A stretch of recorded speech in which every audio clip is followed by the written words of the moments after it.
What's up, guys? I'm Chris Spags here, back with another Four Corners video for today's 9-game MLB main slate, courtesy of Awesemo.com. Now, we've got a decent slate in front of us, one in which it seems like there's going to be a lot of quality hitting to choose from. We didn't get a double dong yesterday, so let's run it back today. Like this video, comment your pick to hit a double dong down below. If you like the video and comment your double dong pick and you are correct, you'll be entered to win a free month of an Awesemo Plus premium membership. So right now, like the video and comment your double dong pick for your chance to win. But for now, on to our first corner. The top pitchers on today's slate, and Jacob deGrom going against St. Louis is going to be the top option industry-wide. He gets 3.2 implied runs for him, which are a slate low. He's expected to be the number one owned pitcher on DraftKings with 44%, FanDuel with 34%, and on Yahoo with 50%. deGrom's strikeout stuff seems worth the price with 11.2 Ks per nine and a 14.4% swing strike rate, but St. Louis is not a cake matchup with a slightly under league average 22.6% K rate. The stuff is there for deGrom, and much like we saw yesterday with Justin Verlander, it's possible he gives up some production, but your hope is that the strikeout stuff balances it out. I'm willing to go to deGrom today, even though I may be a little bit under the field just because he is going to be very highly owned everywhere you're playing today. And on the other side of the equation, Jack Flaherty versus the New York Mets should also be popular today. He gets 3.9 implied runs against him, and Flaherty will be number 2 owned everywhere at varying levels right behind Jacob deGrom. Flaherty's price everywhere is mostly solid, given 9.6 Ks per nine on the year, but the 41% hard contact and 4.2% home run rate allowed could be a bit problematic versus a Mets projected lineup, strikes out under league average, and also has a decent 171 ISO. We've seen the Mets blow up some top pitching options nights recently, and I think the spot here for Flaherty is a good one, but one in which I'd be inclined to also get some Mets leverage because Flaherty is going to be really highly owned today. He does seem like the highly owned pitcher who's most inclined to give up production for a big day. David Price versus Texas should also find some ownership today with 3.5 implied runs against him. He has decent ownership expected given that Texas has a 26.9% K rate versus left-hand pitching on the year. Price has also been better this year with a 1.05 whip and 10.4 Ks per nine, while Texas's projected lineup has no hitters over 97 WRC plus versus left-hand pitching. Texas has been appreciably worse versus lefties all year, so the fact that they're on the road not hitting in their hitting-friendly Texas park is going to be an asset here for David Price. I'm willing to go to Price here and at least match the field on his ownership today. On to our next corner, the top stacks on the slate, and a Colorado stack going against Matt Strahm should be the number one owned option today. They get 6.4 implied runs for them, which is a slate high. Despite being a left-handed pitcher, Strahm has been much worse versus lefties with a 1.7 whip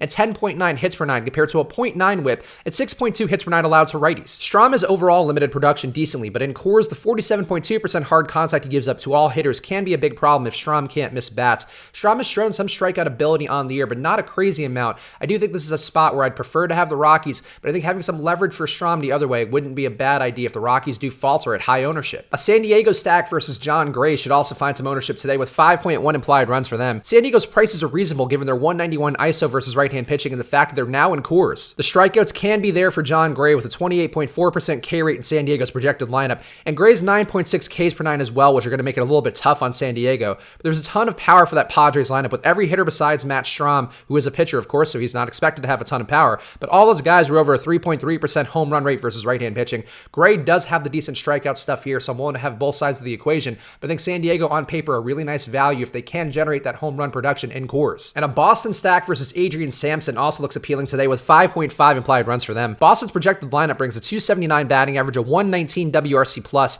and a 198 ISO at reasonable prices versus an iffy pitcher at home. Sampson has allowed 10.1 hits per nine and 45% hard contact, which seems likely to result in more home runs than the 3.1% home run rate he's maintained on the year. Sampson is a bad pitcher, but on paper he does seem like he's due to give up even more production than he has thus far. I think it's a really nice spot for Boston here hitting at home versus a pitcher who has just been bad, but also seems due to get worse. On to our next corner, the lower owned options on today's slate, and a Yankee stack going against Ivan Nova is one of those teams. The Yankees get 5.7 implied runs, and Nova's allowed 12.2 hits per nine while striking out just 5.8 per nine, going against the Yankees projected lineup who has a 211 ISO versus right-hand pitching. Positive hitting park factors and an under-league average K rate mean a lot of interest for me with the Yankees, with Nova giving up a 4.1% home run rate, and that's despite doing a decent job of keeping the ball down with just a 27.3% fly ball rate. I'm going to ignore the obvious Ivan Nova revenge narrative going against the Yankees and hope that the Yankees can get it done today. There is also a one-off I like quite a bit on the Yankees who I'll talk about a little bit later in this video. Marcus Stroman versus Baltimore is a low-owned pitcher I'm interested in with 4.3 implied runs against him. Stroman doesn't have elite strikeout ability with just 6.9 Ks per nine, but Baltimore's projected lineup does have a 27.7% K rate versus right-hand pitching. One of the league's better hitting parks may cause issues, but Stroman does a decent job keeping the ball down with a 27% fly ball rate, while Baltimore has just a 147 ISO and a 73 WRC plus in their projected lineup. As I mentioned, Stroman is not an elite strikeout guy, but Baltimore can give up a lot of strikeouts to certain pitchers.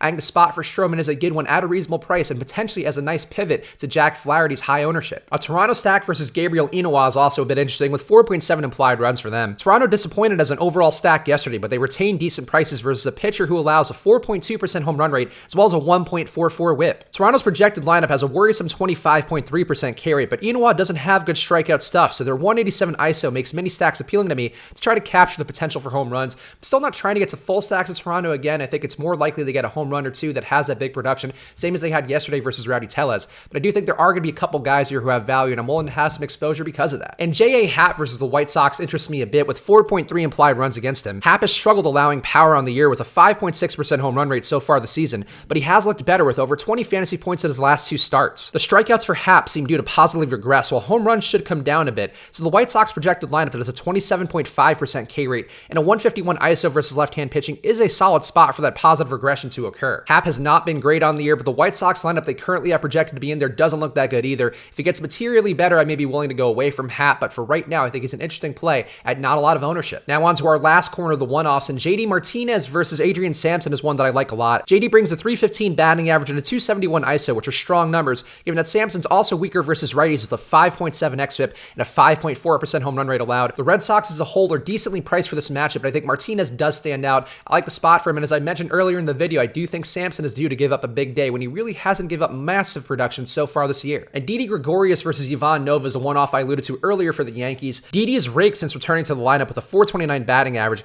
and going back to last year, he has a 259 ISO and a 129 WRC+, with only a 12% strikeout rate versus right-hand pitching. Nova's not a guy who's going to get guys out in a meaningful way. I think Didi's in a nice spot here to continue his hot run since he's come back from injury. And Charlie Blackmon versus Matt Strahm is a one-off I'm interested in, with people who may be scared off the lefty-lefty matchup, but Strahm has been worse versus lefties, while Blackmon has a 188 ISO and just a 19% K rate versus left-hand pitching. He's also in the leadoff spot. I think it's a good situation here for Blackmon, and one in which he can take advantage, being that leadoff spot and ensures him some extra at-bats, and if he does get to Strahm, he could get to Strahm at lower ownership than a lot of the other Rockies. So there are my thoughts on today's slate. So right now, like this video and comment your double dong pick below. If you like the video and get the correct double dong pick, you'll be entered to win that free month of an Awesemo Plus membership. So right now, do both, and hopefully you guys are correct with your picks today. And if you just want to enter a cheat code to get access to Awesemo Plus, you can do that right now with the promo code Switch and Hedge. Get half off your first month or week of any Awesemo Plus package. Get all the ownership projections, the rankings, the regular projections that you can just plug right into Fantasy Cruncher, the daily deep dive column, the lineup builder. There's a lot of things here that'll make you build better MLB DFS lineups every day. So use that promo code Switch and Hedge right now for half off the first month or week of any Awesemo Plus package. And you should also go follow me on Twitter and Instagram at Chris Spags. I'm doing all sorts of stuff there in any given day. Lots of fun stuff, including DFS, but also just my general joyous personality. A lot of the bubbliness that I bring to this video are on there every given day. So go follow me now. And I'll be back tomorrow with another Four Corners video. So good luck, guys.